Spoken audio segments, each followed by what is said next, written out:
بسم الله الرحمن الرحيم الحمد لله رب العالمين والصلاة والسلام على أشرف الأنبياء والمرسلين وعلى آله وصحبه أجمعين أما بعد. السلام عليكم ورحمة الله وبركاته. Alhamdulillah, syukur kepada Allah Subhanahu wa taala. Kerana Allah Subhanahu wa taala masih lagi memberi kesempatan kepada kita untuk dapat sama-sama kita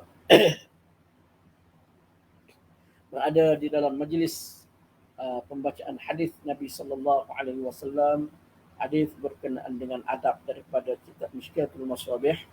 Walaupun majlis pembacaan ini secara maya sahaja, mudah-mudahan ia mendapat keberkatan dan mendapat manfaat dan mendapat keberkatan daripada Allah Subhanahu wa taala. Dan terima kasih kepada pihak Satuan Ukhuwah Teguh Malaysia kerana masih lagi memberi peluang kepada saya untuk bersiaran di bawah tajaannya. Jadi insya-Allah malam ni kita teruskan lagi pembacaan hadis daripada kitab adab, dan pada malam ni kita masuk bab yang seterusnya, iaitu bab menjaga lidah, mengumpat dan juga mencela.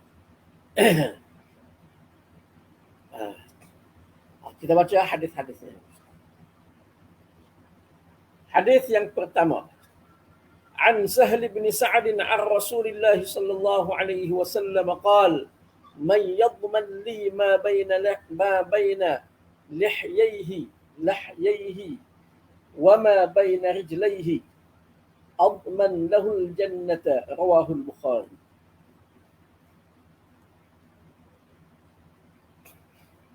Daripada Sahal bin Sa'ad radhiyallahu anhu, daripada Rasulullah sallallahu alaihi wasallam sabdanya, sesiapa yang memberi jaminan kepadaku untuk menjaga antara dua rahangnya dan antara dua kakinya, aku menjamin untuknya syurga.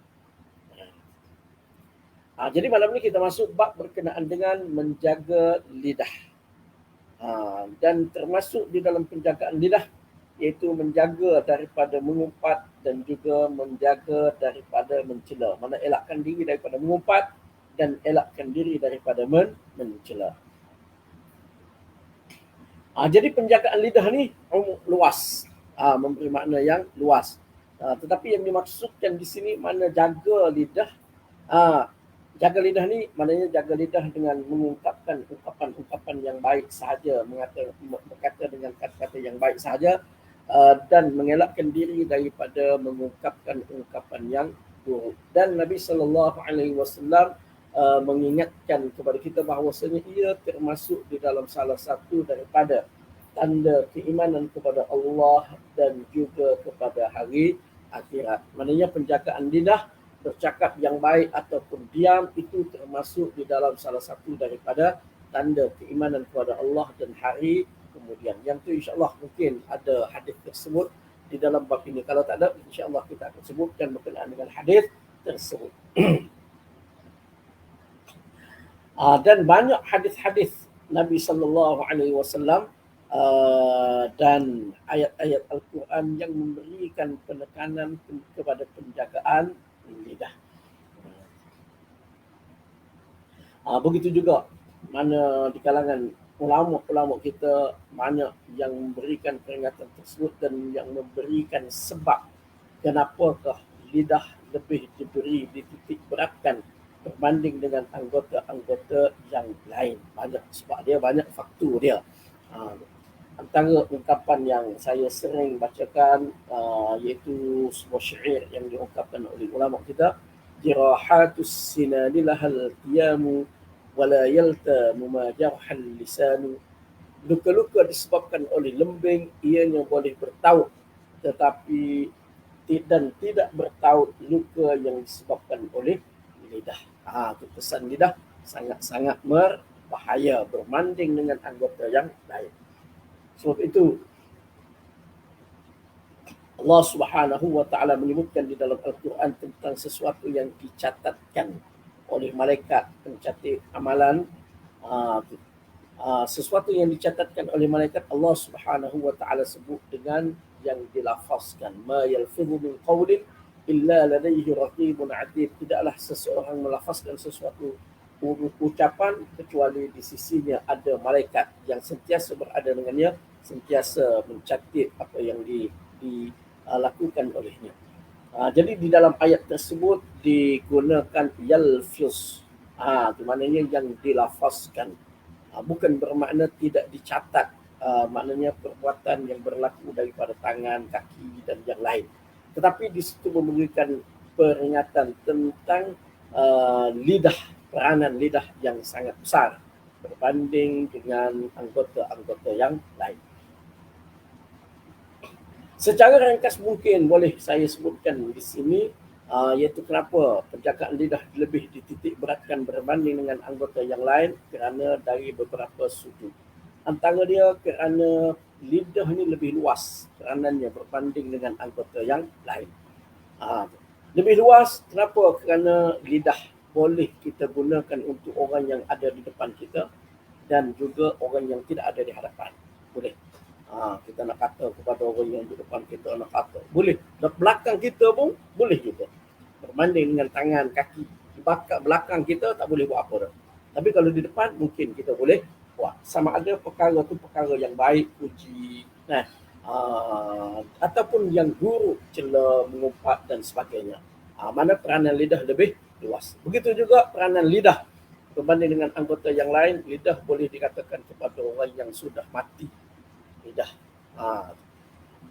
Dan juga kepada orang yang masih hidup. Tetapi anggota lain hanya boleh digunakan kepada orang yang masih hidup sahaja. Begitu juga lidah boleh digunakan kepada orang besar dan juga orang biasa. Kepada raja, kepada pemimpin, boleh nak kata. Tetapi anggota lain tak boleh. Tak ada orang yang berani berjejak dengan pemimpin. Begitu juga dari sudut yang lain, lidah dipandang enteng, tidak dipandang sebagai sesuatu yang besar. Berbanding dengan anggota yang lain. Kadang-kadang kita rasa tak kisah, mengumpat, memfitnah. Kita rasa biasa saja, tak rasa bersalah. Tetapi kalaulah kita pergi tampar ke, tendang ke seseorang, kita akan rasa bersalah. Balik rumah tak boleh nak tidur, ingat saja. Sebab apalah yang aku pergi pukul dia. Ingat. Tapi kalau lidah dipandang enteng. Sebab itu Allah Subhanahu wa taala ketika mana memberikan peringatan supaya berbuat baik kepada kedua ibu bapa. Imma yablughanna 'indakal kibara ahaduhuma fala taqul lahumu uff wala tanharhuma wa qul lahumu qawlan karima. Adapun mana sama ada salah seorang daripada keduanya, kedua ibu bapa ataupun kedua-duanya telah sampai usia tua, janganlah engkau kata kepadanya uff, dan janganlah engkau herdik kedua-duanya, dan ucaplah kepada kedua-duanya dengan ucapan yang mulia. Jadi di situ juga disebutkan lidah. Kenapa? Kerana lidah kadang-kadang dipandang enteng, dipandang mudah. Tidak dipandang sebagai sesuatu yang besar. Kalau anak-anak kepada mak ayah ataupun jokoh ke apa ke, kadang-kadang orang kata biasa dia budak-budak. Tapi kalaulah dia tendang ke ataupun dia tampar ke mak dia, benda tu jadi besar, jadi kecoh. Sebab apa? Sebab anggota lain dipandang besar, tetapi lidah dipandang enteng. Dan banyak lagi lah sebab-sebab yang insya-Allah ada kesempatannya saya akan sebutkan selepas ini. Jadi mana ada beberapa faktor, beberapa sebab yang menyebabkan lidah lebih diberikan penekanan berbanding dengan anggota-anggota yang lain. Kemudian termasuk di dalam bab ini juga iaitu ribah. Ribah ni maknanya menyebutkan tentang seseorang di belakangnya yang sesuatu yang dia tidak suka, sesuatu yang tidak suka, dan yang disebutkan itu adalah sesuatu yang berlaku. Sebab kalau benda itu tak berlaku, dia jadi fitnah, buhtan, menuduh. Fitnah. Ini maknanya ribah ni mengumpat benda yang betul, benda yang berlaku, tetapi tidak disenangi oleh tuan yang dikatakan. Dan juga maknanya perkara tersebut tidak sepatutnya disebarkan. Maknanya terutama sekali perkara ataupun keburukan yang bersifat peribadi, Cela pula, laknat, kutuk dan sebagainya, dia sama ada di hadapan ataupun di belakang. Sama ada kepada orang yang mati ataupun orang yang hidup. Sama ada kepada orang besar ataupun orang kecil, orang biasa. Merakumi. Maknanya cela maki ini depan-depan pun kita boleh maki, belakang pun boleh maki. Tu. Orang biasa pun kita boleh maki, pemimpin pun boleh maki. Maknanya itu syat maki. Kita masuk kepada hadis yang pertama. Hadis yang pertama ni Nabi SAW bersabda, sesiapa yang boleh jamin dia boleh jaga di antara lahyaihi, dua rahang. Lahyun ni membatul asnan, tempat tumbuh gigi. Tempat tumbuh gigi ni lah. Rahang ni tempat tumbuh gigi.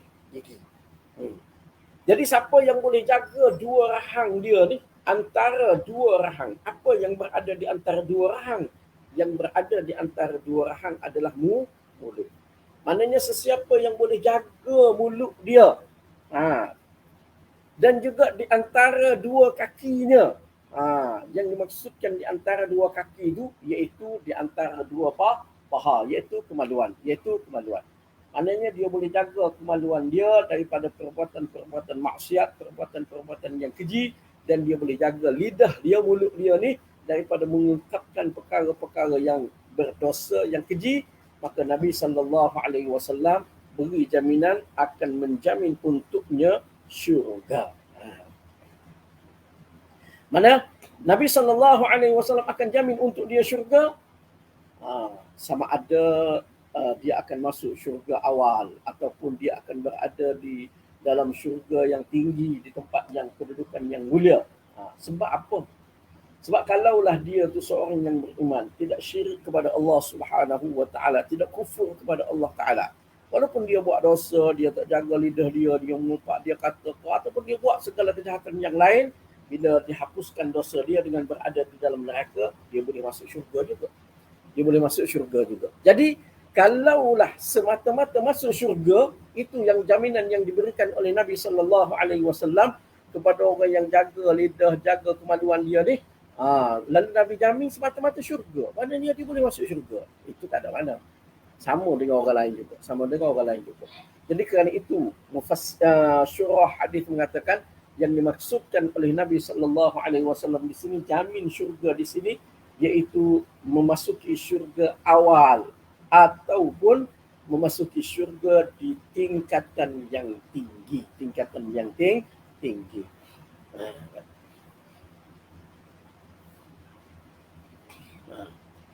Jadi jaga lidah di sini bukan bermakna jaga lidah, jaga antara dua rahang, jaga mulut, jaga lidah ni bukan bermakna jaga daripada perkara-perkara yang baik juga. Tidak. Maksud di sini jaga daripada keburukan lidah. Itu adalah sifat orang Muslim yang sebenar. Sebagaimana sabda Nabi SAW, al-muslimu man salima al-muslimuna min lisanihi wa yadihi. Orang Muslim yang sebenar iaitu seseorang yang mana orang Islam yang lain terselamat daripada kejahatan lidah dan juga kejahatan tangannya. Jadi makna jaga lidah ni, jaga daripada kejahatan lidah. Bukan jaga daripada perkara-perkara yang baik. Tu mana guna lidah untuk perkara yang baik, mengajak orang kepada kebenaran, menegah daripada kemungkaran, baca Quran, zikir dan sebagainya, itu dituntut. Yang tu tak perlu jaga, dituntut, disuruh. Yang tu disuruh. Maksud jaga di sini, jaga daripada perkara-perkara yang keji dan juga jaga daripada memperkatakan sesuatu yang tidak bermanfaat, sesuatu yang tidak mendatangkan kebaikan. Sebab sifat orang Islam ni, sifat seseorang Muslim ni, dia sebagaimana yang disebutkan di dalam hadis, husni islamil mar'i tarkuhu ma la ya'ni. Di antara kecantikan, keelokan Islam seseorang, meninggalkan sesuatu yang tidak berfaedah kepadanya. Dan antara yang tidak berfaedah kepada seseorang iaitu bercakap dengan sesuatu yang tidak mendatangkan kebaikan. Di dalam hadis yang lain, di dalam riwayat At-Tirmidzi, Ibnu Hibban, Hakim, Mana Nabi sallallahu alaihi wasallam bersabda, "Man waqahu Allahu syarra ma baina lahyaihi wa syarra ma baina rijlaihi dakhala al-jannah." Sesiapa yang Allah Taala jaga dia dari Allah Taala jaga dia daripada keburukan di antara dua rahangnya dan keburukan di antara dua kakinya, dia akan masuk ke dalam syurga. Hadis kedua. An Abi Hurairah radhiyallahu anhu, 'an an-nabiy sallallahu alaihi wasallam قال إن العبد لا يتكلم بالكلمة من رضوان الله ما لا يلقي لها بالا يرفعه الله بها درجات وإن العبد لا يتكلم بالكلمة من سخط الله لا يلقي لها بالا يهوي بها في جهنم وفي رواية لهما يهوي بها في النار أبعد ما بين المشرق والمغرب. Daripada Abu Hurairah radhiyallahu anhu, daripada Nabi sallallahu alaihi wasallam, sabda baginda, sesungguhnya seorang hamba itu bercakap dengan kalimah yang termasuk dalam keredaan Allah, yang dia tidak merasai sesuatu untuknya, Allah akan mengangkat dengannya beberapa darjat. Sesungguhnya seorang hamba itu mengucapkan satu kalimah yang merupakan kemurkaan Allah, yang dia tidak merasai sesuatu dengannya, Allah akan menghumbankannya ke dalam Jahannam, ke neraka Jahannam. Yang ni tak terjemah. Di dalam satu riwayat, mana Allah akan membawanya, menghumbankannya ke dalam neraka sejauh di antara timur dan barat. Masuk sampai hujung neraka. Dalam hadis ini mana Nabi sallallahu alaihi wasallam sebut berkenaan dengan lidah. Satu kebaikan, satu keburukan. Iaitu Nabi sallallahu alaihi wasallam kata di sini, sesiapa yang memperkatakan sesuatu kalimah. Kalimah itu baik. Kalimah itu adalah merupakan termasuk di dalam perkara yang diredai oleh Allah Subhanahu wa taala. Mana kalam yang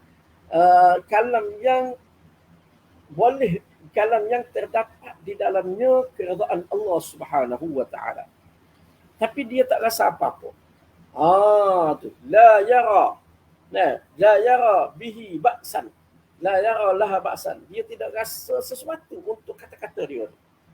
Maknanya dia ungkap satu ungkapan yang baik, satu perkataan yang baik, satu kali mana ayat yang baik, tapi dia rasa tak ada apa tu benda. Cakap biasa. Dia tidak rasa benda tu sebagai sesuatu yang besar. Dia tak rasa sesuatu yang besar. Tapi benda tu diredai oleh Allah, kebaikan. Allah Taala akan mengangkat darjat dia di sisi Allah Subhanahu wa taala. Mana dia tidak mengetahui tentang kedudukan sesuatu yang diungkapkan oleh dia. Dia menyangka bahawasanya benda ni kecil, remeh, temeh. Sedangkan di sisi Allah adalah sesuatu yang besar. Ada mana ungkapan-ungkapan, kalimah-kalimah, ayat-ayat yang dikhabarkan kepada kita berdasarkan kepada hadis Nabi sallallahu alaihi wasallam. Dia ringkas tapi mempunyai kedudukan yang tinggi di sisi Allah Subhanahu wa taala. Ada. Jadi waktu jadi kita ungkapkan, kita boleh rasalah. Mana ia adalah merupakan sesuatu yang besar. Seperti kalimatani habibatan ila rahman khafifatani fil lisan thaqilatani fil mizan. Subhanallah wa bihamdihi subhanallahil azim.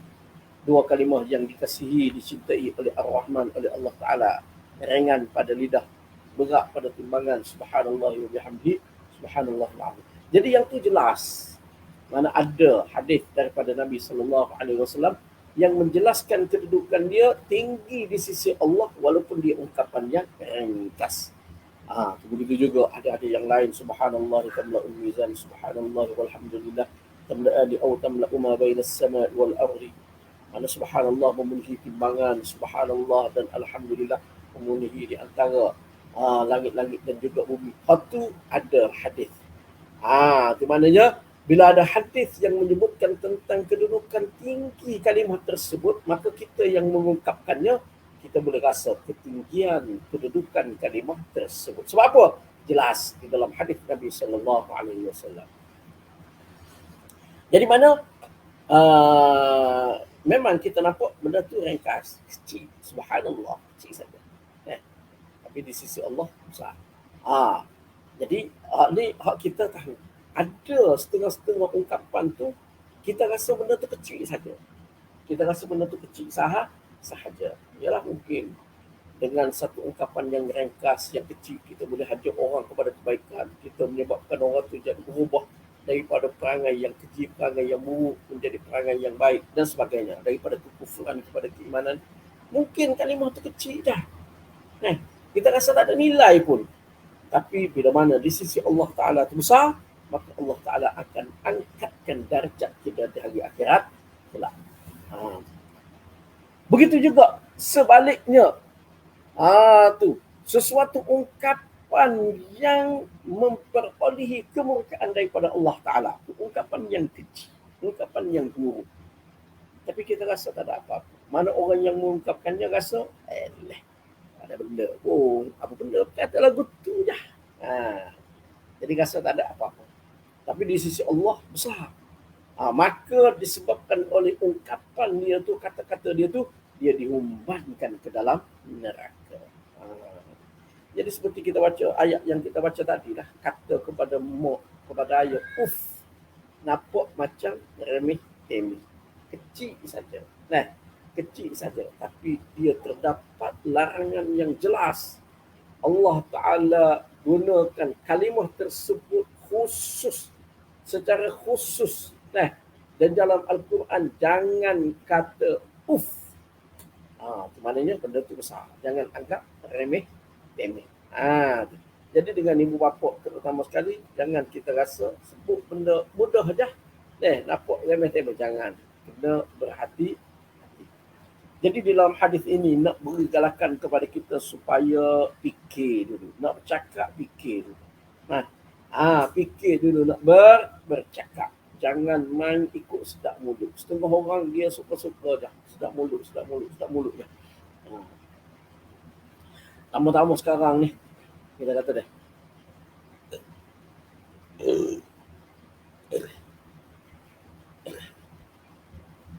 Tamu-tamu sekarang ni, anak-anak muda, remaja-remaja sekarang ni bercakap dengan bahasa-bahasa yang yalah tak sangat-sangat tak sesuai. Panggil, kadang-kadang panggil dengan bodoh. Bodoh. Tu panggil lagu tu. Ingat kau nama orang kau bodoh. Jadi nampak remeh-temeh, nampak kecil. Nampak rasa tak ada apa, tapi kita bimbang. Kalimah tersebut mengundang kemurkaan daripada Allah Subhanahu wa Ta'ala. Takut-takut kerana kalimah yang dianggap remeh-temeh itu menyebabkan seseorang itu dihumbankan ke dalam neraka. Jadi kena berhati-hati. Jadi di sini maknanya Nabi SAW nak beri peringatan supaya berhati-hati, supaya fikir dahulu sebelum mengungkapkan sesuatu ungkapan. Sebelum kata sesuatu kata-kata. Kena berhati. Hadis ketiga, an Abdullah qala Rasulullah sallallahu alaihi wasallam sibabul muslimi fusuqun wa qitaluhu kufrun. Daripada Abdullah bin Mas'ud radhiyallahu anhu, katanya Rasulullah sallallahu alaihi wasallam bersabda, memaki orang muslim adalah kefasikan dan membunuhnya adalah kekufuran. Jadi di sini juga berkenaan dengan penjagaan lidah, iaitu memaki. Bunuh seorang muslim ada kekufuran itu bukan berkaitan dengan lidah. Tapi tak apalah, sebab dia sebut sekali dalam satu hadis, insya-Allah kita akan sebut juga berkenaan dengan perkara tersebut. Jadi memaki seseorang muslim ni, maki dia, cela dia, apatah lagi kalau sampai kepada peringkat fitnah dia, itu adalah satu kefasikan. Kefasikan ni, fasik ni maknanya keluar daripada ketaatan. Tidak menjadi orang yang taat kepada Allah Subhanahu wa Ta'ala. Itu berat. Fasik ni benda berat, benda besar. Bukan main-main. Maknanya termasuk di dalam dosa besar. Fasik ni. Mana fasik ni? Kepada orang yang melakukan dosa besar. Jadi di sini sebagai isyarat bahawasanya memaki seseorang Muslim itu adalah merupakan suatu perbuatan dosa besar. Jadi kena berhati-hati. Nak cakap tu jangan main ikut sedap mulut sahaja. Kena berhati-hati. Dan memeranginya adalah kekufuran. Memeranginya adalah kekufuran di sini bukan dengan makna zahir. Bukan dengan makna zahir. Maknanya bukan dengan makna sesiapa yang memerangi seseorang Muslim, maka dia jadi kafir. Tidak. Sebagaimana yang menjadi pegangan golongan Khawarij. Itu yang mengatakan pelaku dosa besar keluar daripada Islam. Ahlus Sunnah wal Jamaah tidak berpandangan sedemikian. Sebab di sisi Ahlus Sunnah wal Jamaah dengan jelas, seseorang itu walaupun dia melakukan banyak mana pun dosa besar, tetapi bila mana dia tidak melakukan syirik kepada Allah Ta'ala, tidak melakukan kufur kepada Allah Ta'ala, maka dia tetap Muslim dan dia tetap akan dapat memasuki syurga walaupun lewat. Jadi di sini bukan dengan makna kufur, dengan makna terkeluar daripada agama. Tetapi dia memberikan beberapa makna. Memberikan beberapa makna.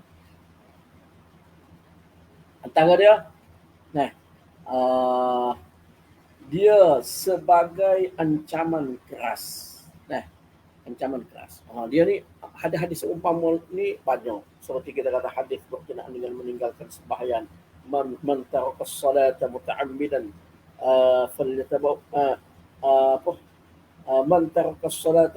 man taraka salatan muta'ammidan faqad kafara. Siapa yang meninggalkan sembahyang dengan sengaja, dia jadi kafir.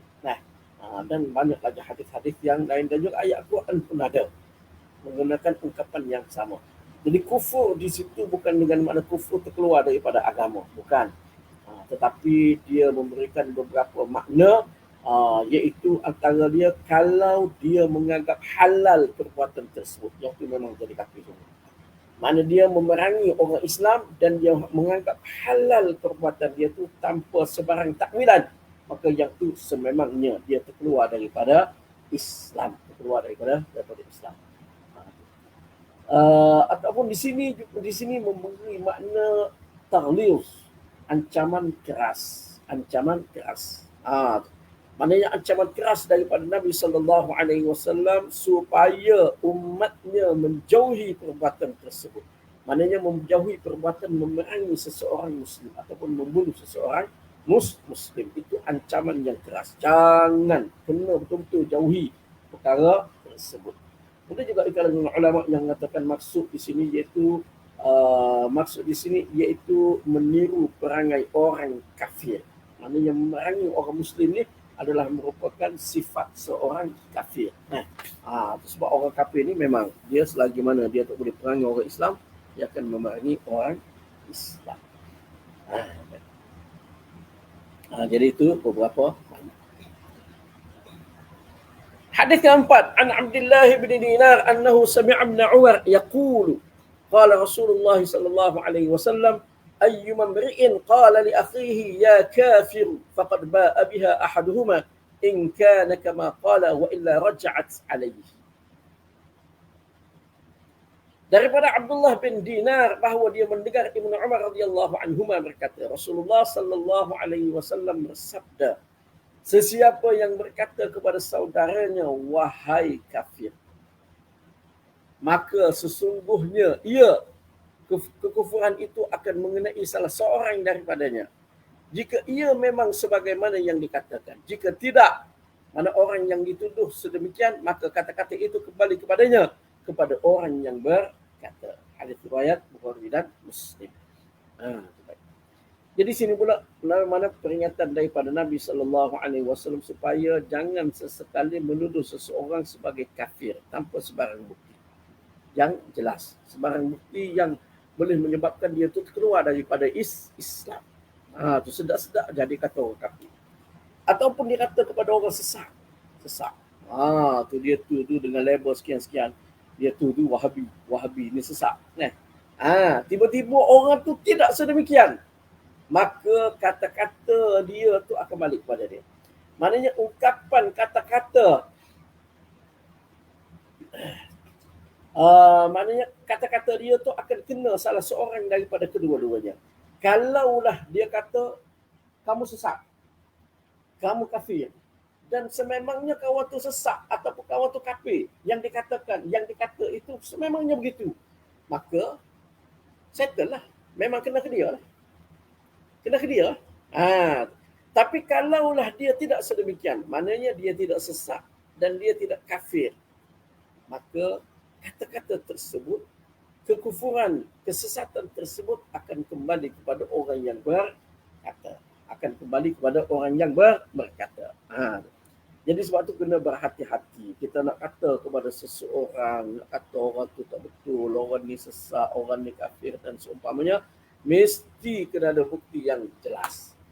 Mesti kena ada bukti yang jelas. Tak boleh main sembrono, main kata lagu tu je, tak boleh. Selagi mana tidak ada bukti yang jelas, maka tidak boleh sesekali kita nak menyesatkan seseorang ataupun mengkafirkan seseorang. Baik. Kemudian hadis yang seumpama hadis yang keempat ni, ada lagi beberapa hadis selepas daripada ini. Insya-Allah kita akan sambung hadis-hadis berkenaan dengan bab ini di dalam perjumpaan kita yang akan datang, insya-Allah. Jadi untuk malam ni kita tangguh dahulu perkongsian hadis-hadis Nabi sallallahu alaihi wasallam berkenaan dengan bab adab ni, bab penjaga lidah ni, kita tangguh dulu. InsyaAllah kita bertemu di lain ketika. Jadi saya sudahi perjumpaan pada malam ini dengan tasbih kafarah. Subhanakallahumma wa bihamdika asyhadu an la ilaha illa anta astaghfiruka wa atubu ilaik. Wassalamu alaikum warahmatullahi